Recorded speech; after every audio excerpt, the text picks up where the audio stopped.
Hello everyone, good morning, good afternoon या good evening, आप जिस भी टाइम इस लेक्चर को देख रहे हैं। हम जो PYQ कर रहे थे फिज़िक्स के, उसमें हमने अप्रोक्स 40 PYQ कर चुके हैं। आज हम नेक्स्ट PYQ से स्टार्ट करेंगे। चलिए चलते हैं अपने क्वेश्चन की ओर, which is our first question is a simple pendulum with bob of mass m oscillate from A to C and back from C to A such that PB is h. If the acceleration due to gravity is g, then the velocity of the bob as it passes through B is. बिल्कुल easy है।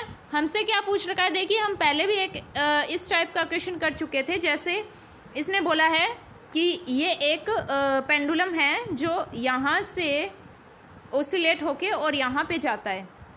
इसने बोल दिया कि यहाँ से यहाँ, और हमसे पूछा क्या है, किस किस के बीच में, बी से पूछा है। तो बी एंड कोई भी एक पोजीशन ए या सी ले लीजिए। जैसे तो इसमें क्या हुआ है, यहाँ से एक मिनट यहाँ पे था, यहाँ से और ये ऐसे यहाँ पे चला गया। तो ये जो हाइट है वो है, इसने बोला है एच। तो हमने जो पहले ऐसा क्वेश्चन किया था उसके अंदर क्या था कि हमने मैकेनिकल एनर्जी कंजर्वेशन का कंसेप्ट लगाया था, जो कि क्या होता है कि kinetic energy plus potential energy of a one point is equal to kinetic energy plus potential energy of the second point. तो वही सेम कंसेप्ट हम यहाँ पे लगाएंगे। जैसे ये सी है, ये बी है, तो यहाँ पे सी पे देखिए, यहाँ से हमने रिलीज किया है, तो यहाँ पे जो वेलोसिटी होगी वो ज़ीरो होगी, यानी कि काइनेटिक एनर्जी ज़ीरो होगी। और देखिए at C mechanical energy at C is equal to mechanical energy at B. At C हमें पता है काइनेटिक एनर्जी, हमने इसको रिलीज किया तो velocity zero, so kinetic energy will be zero. And जो यहाँ पे पोटेंशियल एनर्जी है, देखिए आप हाइट कितनी एच कितनी है, हाइट h दे रखी है, तो potential energy is equal to mgh। और ऐसे ही जब हम देखते हैं पॉइंट बी पे, देखिए पॉइंट बी पे यहाँ पे नेचुरल लेंथ पे है, तो हाइट ज़ीरो है इसकी, तो mgh यानी कि पोटेंशियल एनर्जी ज़ीरो है और वेलोसिटी यहाँ से v है। तो काइनेटिक एनर्जी कितनी होगी, half mv square, half mv square. यहाँ से जो वेलोसिटी की वैल्यू आई है वो आई है √2gh। देखिए ये सिंपल सा कॉन्सेप्ट होता है जो हम अपने क्वेश्चंस करवाते हैं तो उसके अंदर बताते हैं, जो कि बच्चे सीधा याद ही कर लेते हैं। लेकिन इसमें निकालने को भी क्या था, potential energy of the first plus kinetic energy and the potential energy plus kinetic energy of the second point. बिल्कुल ईजी था। आई होप आपको समझ आया होगा। चलिए चलते हैं अपने नेक्स्ट क्वेश्चन की ओर, which is question number 2। Time period of simple pendulum is 2 seconds. If its length is increased by 4 times, then its period become. क्या पूछा है, देखिए आपको एक फॉर्मूला पता है, सबको पता होता है, time period of the simple pendulum is 2 pi √L/g। इसने बोला है if the length is increased by 4 time then its period become. देखिए पहले टाइम पीरियड t/t' इज 2 पाई, दोनों में कॉमन। किस पे बात की है, लेंथ पे, तो जी भी कॉन्स्टेंट, तो √L/L'। पहले टाइम दे रखा है 2 सेकेंड, दूसरा टाइम हमसे पूछ रखा है पहली लेंथ कितनी दे रखी है L और दूसरी length is increase by 4 times यानी कि 4L। तो यहाँ से जब आप इसको करते हैं 2/x इज इक्वल टू 1/√4 है तो वो 2 आ जाएगा, ठीक है। तो 2/x इज इक्वल टू 1/2 और यहाँ से जो x की वैल्यू आ गई वो कितनी आ गई, 4, यानी कि 4 second will be the correct answer hair, which is in question number D. So question number D is the correct answer. ये भी इजी था, बस आपको पता है फॉर्मूला सबको पता होता है, वैल्यू पुट करनी है, ठीक है। चलिए चलते हैं अपने नेक्स्ट क्वेश्चन की ओर, which is question number 3। 2 simple pendulum of length 5 meter and 20 meter respectively are given a small linear displacement in one direction at the same time. They will again in the same phase when the pendulum of shorter length has completed days oscillation. जहाँ तक मेरे को याद है हम ये question कर चुके थे, फर्स्ट पीरियड में हमने क्वेश्चन किया था, सेम ऐसे ही प्रकार का एक क्वेश्चन था। मैंने वहाँ भी बोला था कि इस प्रकार का क्वेश्चन आगे भी आया हुआ है, तो यही वो क्वेश्चन है। इसमें क्या है, देखिए time period of the first pendulum is 2 pi √L/g। L कितना है, 5/g।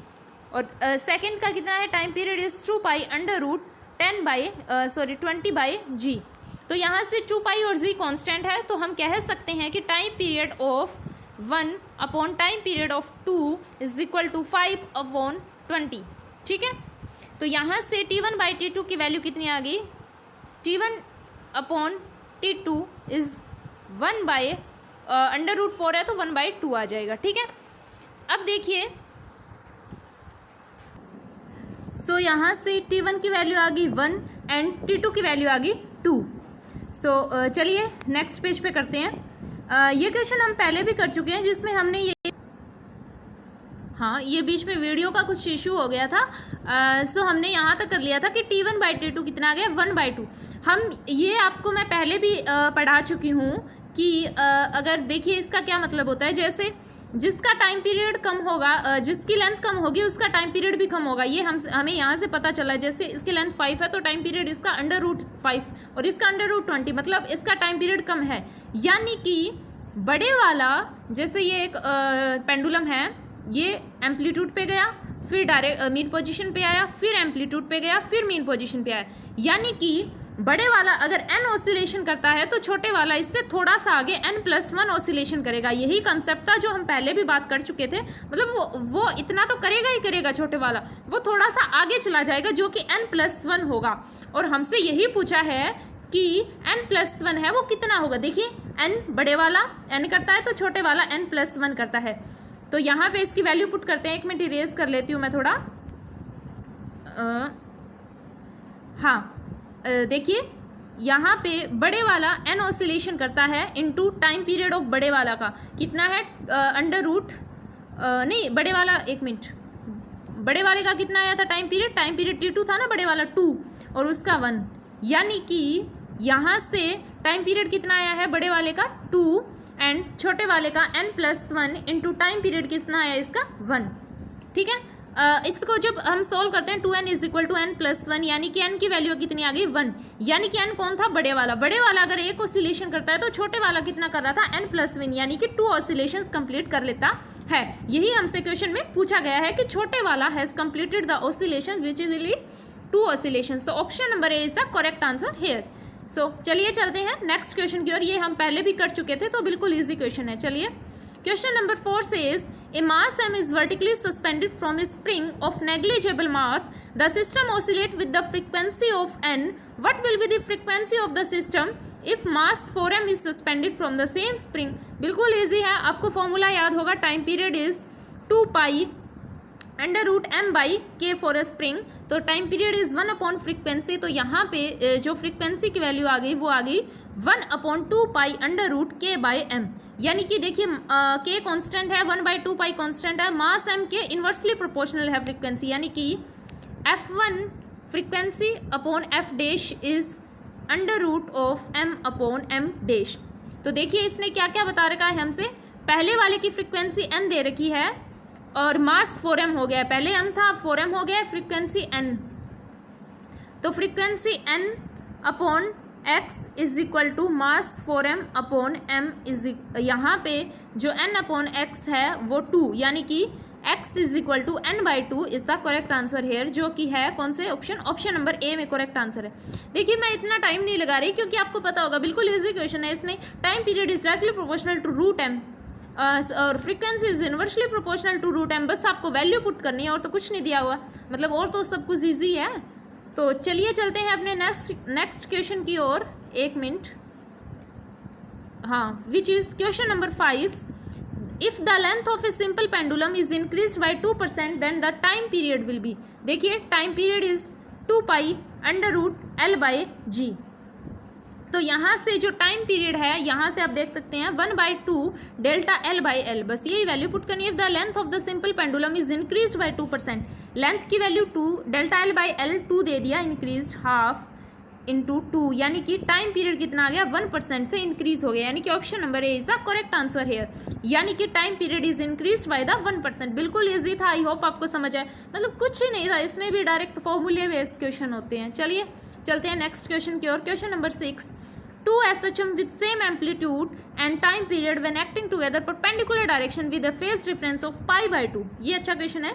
देखिए सबसे पहले इसने बोला है कि ये जो π/2 के फेज डिफरेंस पे देखिए, अगर x1 is equal to a sine omega T है, टाइम पीरियड सेम है और a एम्पलीट्यूड सेम है, x2 is equal to a cos omega T, मतलब कोस ओमेगा टी को यही लिखते हैं ना, sine omega T plus π/2, omega T plus π/2, ठीक है। तो ये हो गया x2, या आप इसे x बोल लो या इसे y बोल लो, इजी हो जाएगा। जो आप एक ऐसी इक्वेशन बनेगी जो आपकी देखी हुई है। चलिए चलते हैं, x/a is equal to sine omega T, यहाँ से हम लिख सकते हैं x/a is equal to sine omega T, and second equation से लिख सकते हैं y/a is equal to cos omega T, यानी कि y/a is equal to cos omega T. देखिए squaring on both side, sine square omega T plus cos square omega T 1 आ जाएगा। तो यहाँ से x square upon A square plus Y square upon A square is equal to 1। यहाँ से x square plus Y square is equal to a square, ये equation आपकी देखी हुई लग रही होगी, जो कि एक सर्कल की इक्वेशन होती है, जो कि होती है x square plus Y square is equal to r square. तो बस यही पूछा है इसने कि कौन सा जो बनेगा, एक मिनट। तो यहाँ पे option number c is the correct answer है। ये कौन सी किसकी इक्वेशन बनी है, सर्कल की इक्वेशन बन रही है। तो बस हाँ, ये क्वेश्चन थोड़ा सा सही था, क्योंकि जब नॉर्मल देखते हैं तो स्ट्रेट, बहुत सारे बच्चे इसका स्ट्रेट करते हैं कि यहाँ ऐसे स्ट्रेट लाइन में जा रहा है, लेकिन π/2 के फेज डिफरेंस पे बोला है ना इसके। तो a साइन ओमेगा टी था, दूसरा a sine omega T plus π/2, यानी कि ये कोस ओमेगा टी, तो x/a, और यहाँ से y/a लिख सकते हैं, इसको y लिखे तो y/a is equal to cos omega T, sine square दोनों का स्केयर करते हैं तो sine square omega T plus cos square omega T 1 आता है। तो एक्स स्केयर अपॉन ए square plus Y square upon ए स्केयर, ये 1 आ गया, ठीक है। बिल्कुल इजी था, कुछ भी नहीं करना, लेकिन हाँ थोड़ा सा हो सकता है अगर किसी ने नहीं देखा हुआ तो उसके लिए थोड़ा सा डिफिकल्ट हो सकता है फर्स्ट टाइम। सो चलिए चलते हैं नेक्स्ट क्वेश्चन की ओर।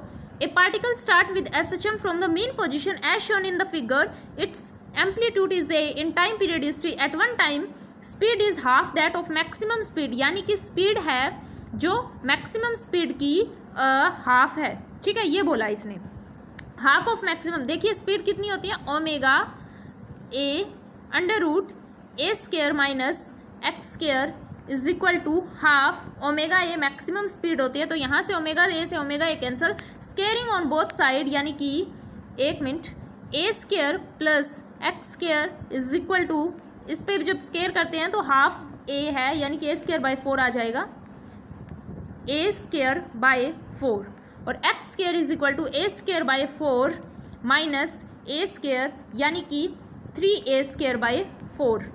तो x की वैल्यू कितनी आ गई, under root 3a divided by 2, जो कि इसके ऑप्शन नहीं दिए ना, हाँ कोई ना, यही आंसर आएगा इसका, अंडर रूट 3a बाय 2। ये भी इजी था, आपको जस्ट फॉर्मूले याद होने चाहिए, जो कि हम पहले जो लेक्चर से हैं वो समझते आ रहे हैं, मतलब देखते आ रहे हैं। यही है कि वेलोसिटी का ये होता है स्पीड का, और इसकी हाफ जो मैक्सिमम स्पीड होती है, वेलोसिटी होती है, वो ओमेगा ये होती है, ठीक है।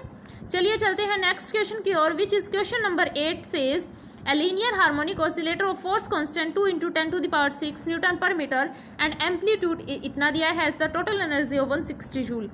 इट्स पोटेंशियल एनर्जी पूछा है। देखिए पोटेंशियल एनर्जी का फॉर्मूला होता है हाफ के ए स्केयर, मैक्सिमम अगर एक्स स्केयर होती है वो होती है इसकी नॉर्मल पोटेंशियल एनर्जी, इसलिए एम्पलीट्यूड दे रखा है तो एक ही बात करेंगे। तो यहाँ से हाफ के कितना है 2 × 10⁶ इंटू एम्पलीट्यूड कितना है 1/100 इंटू 1/100, यानी कि यहाँ से 4 कैंसिल 2 और यहाँ पे कितना बचा 100। Potential energy is equal to 100 joule. बिल्कुल इजी था, यहाँ पे मैकेनिकल एनर्जी का कोई कंसेप्ट ही नहीं था, बस सब कुछ चीज़ें दे रखी थी। अगर ये चीज़ें ना दी हुई होती, देखिए ये अच्छा क्वेश्चन बन जाता।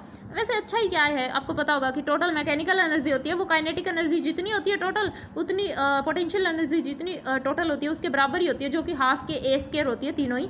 तो अगर यहाँ पे ये चीज़ें ना दी होती और हमसे ये जो टोटल मैकेनिकल एनर्जी दे दी और टोटल पोटेंशियल एनर्जी पूछता तो वो इसके इक्वल ही आ जाती 160 जूल। सो चलिए चलते हैं नेक्स्ट क्वेश्चन की ओर, which is question number 9 says in a simple harmonic motion when the displacement is half of the amplitude, what fraction of total energy is the kinetic energy here। देखिए इसने बोला है कि जो डिस्प्लेसमेंट है वो हाफ ऑफ द एम्पलीट्यूड है, ठीक है। What fraction of the total energy is the kinetic energy. Total energy देखिए आपको पता होगा kinetic energy is equal to half m v square. V is और वी कितना होता है, kinetic energy is equal to half m v square is equal to omega square a square minus x square. यानी कि kinetic energy कितनी आ गई, half m omega square a square minus half m omega square x square. और ये कितना होता है, एम ओमेगा स्क्वायर के। यानी कि kinetic energy is equal to half 1/2 half k a square minus half k x square. बस अब तो वैल्यू पुट करनी है। क्या दे रखा है, एक्स की वैल्यू 1/2 ए दे रखी है। एक मिनट नेक्स्ट एक पेज ऐड कर लेते हैं। क्या दे रखी है, एक्स की वैल्यू 1/2 यानी कि kinetic energy is equal to half k a square minus half k x की वैल्यू 1/2 इस ए का स्क्वायर। बस यही है, ए स्क्वायर बाई 4 डायरेक्ट लिख सकते हैं। तो यहाँ से जो हाफ के कांस्टेंट आ गया, A square minus A square by 4 जो कि 3a स्क्वायर बाई 4 आएगी। यानी कि half k a square into 3/4 यानी कि 3/4 और ऑफ द टोटल एनर्जी, जो कि कौन से ऑप्शन में है। बस पुट करनी है चीज़ें और कुछ भी नहीं है। 3/4 ऑफ द ई, ये इसने पूछ रखा है। मैं आपको फिर बता रही हूँ, आपको जस्ट फॉर्मूले याद हो गए तो कोई भी ऑसिलेशन का क्वेश्चन हो आप कर सकते हैं। क्योंकि आपने हम जो पहले पीरियड से देख रहे हैं कि कोई भी एक क्वेश्चन ऐसा नहीं है जो फॉर्मूले मतलब सिंपल फॉर्मूले होते हैं, उसी के बेस पे जो क्वेश्चन है वो बनाया जाता है। सो चलिए चलते हैं नेक्स्ट क्वेश्चन की ओर, which is question number 10 says A body of mass 5 kg hangs from a spring and oscillate with a time period of 2 pi second.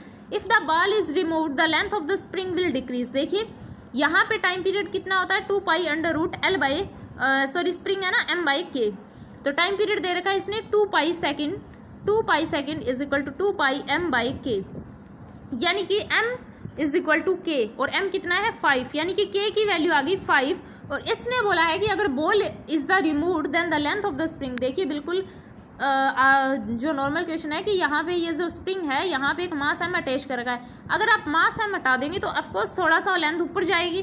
तो इसने यही पूछी है कि वो लेंथ कितनी ऊपर जाएगी, तो कितनी ऊपर, अगर वो mg को बैलेंस कर ले, spring force will be balanced by the mg।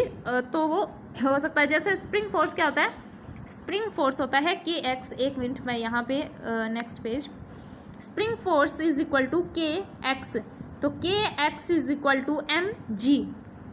k कितना है 5 into x is equal to 5, m 5 है इंटू g, यानी कि x की वैल्यू g। यानी कि अगर ये जो हम इसको बाल को रिमूव कर देते हैं तो लेंथ का स्प्रिंग है वो कितना डिक्रीज होगा, g डिक्रीज होगा। बस यही क्वेश्चन पूछ रखा है। तो option number D is the correct answer here.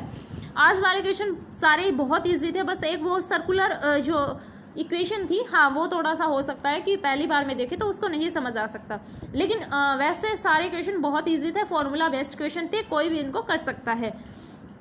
So I hope आपको लेक्चर अच्छा लगा होगा। और अगर कोई आपको डाउट हो तो आप कमेंट सेक्शन में हमें कमेंट कर सकते हैं, और अगर कोई सजेशन देना हो तो भी आप हमें कमेंट सेक्शन में कमेंट कर सकते हैं। So thanks for watching.